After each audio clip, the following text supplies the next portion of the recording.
I didn't pick up my camera again until I had something worth saying. There was a version of me that was lost. Alcohol, bad shape, no direction. I was taking photos a lot back then of just nature, beach, and street photography mainly. And the photos looked cool to the eye and looked cool to me. There was no story, no emotion, and nothing to really look back on. Then I watched South Pole for a couple of times, and there's this frame I really quite liked. It was Billy Hope with his arms crossed with his hoodie up.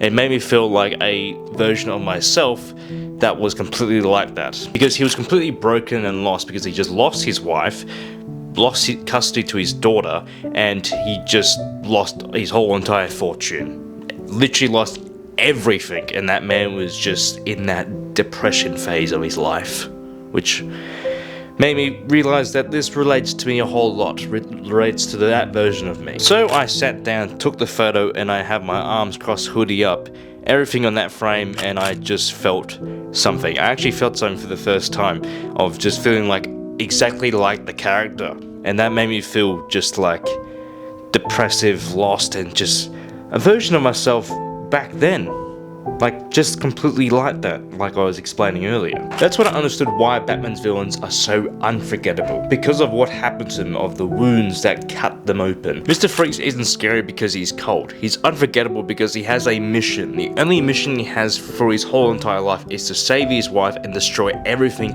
around him.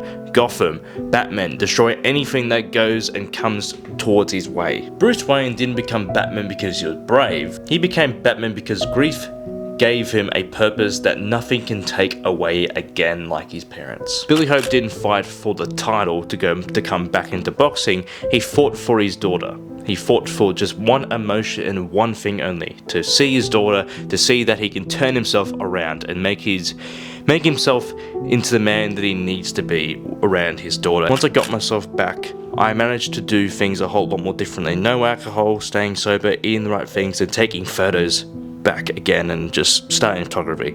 And then I started to shoot photos a lot more seriously and actually experimenting a whole differently. And then I actually started to shoot a lot more about my feelings once I started to study movies and TV shows. And that's when people started to notice about my photos. It was not because of the technique I used or the camera angle, it was about something that I actually had something worth saying. So if you do want to shoot photos that will actually make you feel something and make your audience feel something with emotion and actually make you relate to them, then comment 28 below and you'll learn 28 ways to master photography in 28 days.